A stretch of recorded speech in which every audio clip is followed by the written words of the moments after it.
Back now at 7:44 this morning on Rosslyn reports startling claims that the most popular kind of smoke detector may not protect your family in a fire. Today, national investigative correspondent Jeff Rosslyn is here with the details. Jeff, good morning. Hey, Savannah, good morning. This really does affect all of us. And look, we've all been there. You burn toast in your house and suddenly your smoke alarm goes off. So you assume it's ultra sensitive, but experts say, think again. Turns out smoke from burning food is much different than smoke from burning furniture. In fact, we found in a real fire, your smoke detector may not go off in time to save your family. 911. I have a fire in my home. I've got a baby I better call with.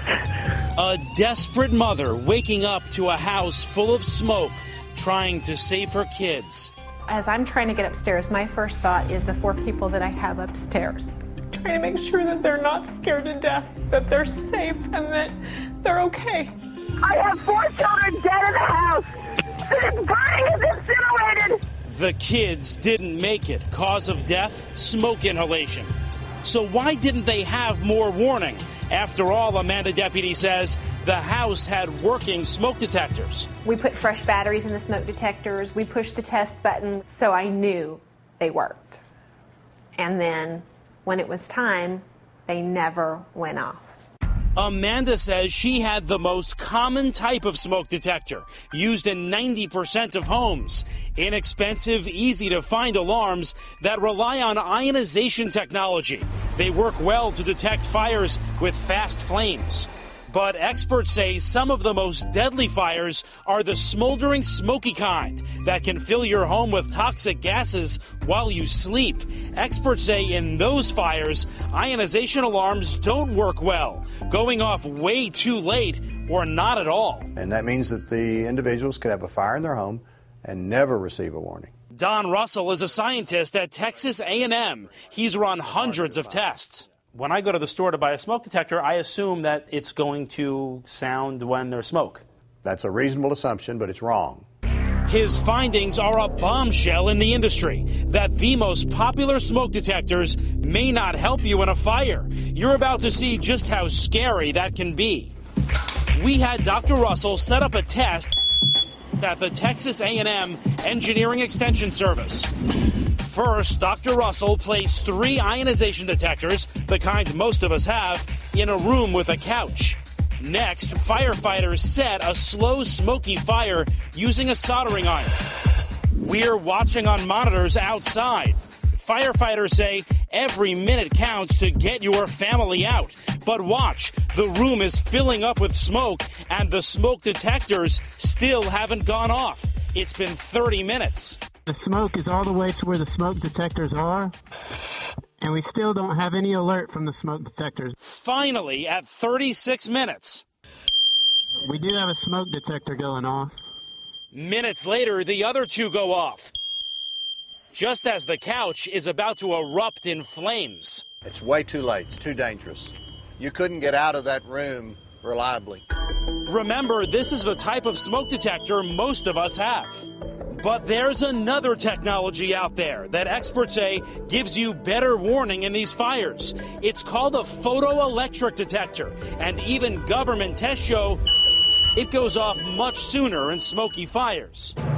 Watch what happens when Dr. Russell sets up another test, this time with a photoelectric next to those 3 ionization detectors. 17 minutes in, with barely any smoke in the room, the photoelectric sounds the alarm. Photoelectric is telling us, you've got a fire, get up, solve the problem, get out of the house. Meanwhile, toxic smoke is overtaking the room. In fact, it takes another 21 minutes before any ionization detectors go off.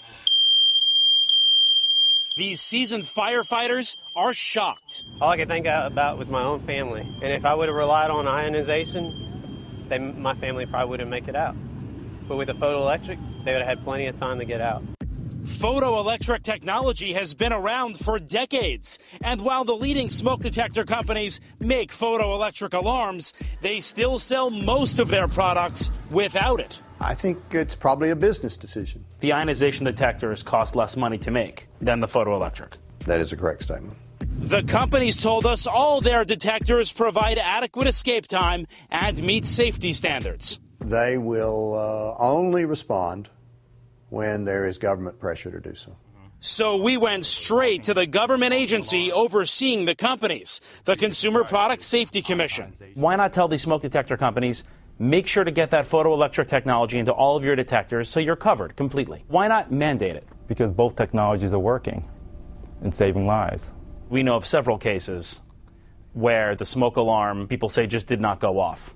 In those cases, that they need to practice a fire escape plan to make sure they can get out. But if the smoke detector didn't go off and the house is full of smoke by the time it does, what does an escape plan do? It helps them escape better when the smoke alarm eventually goes off.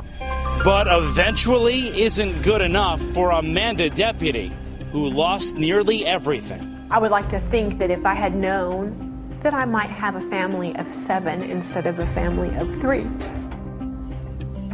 To be clear, no one is saying throw out your smoke alarm. Fire officials say the best advice is to have both technologies. You can even buy a dual detector that has both those technologies in one, Savannah, though it costs a little more money. Remarkable. Thanks for the information, Jeff.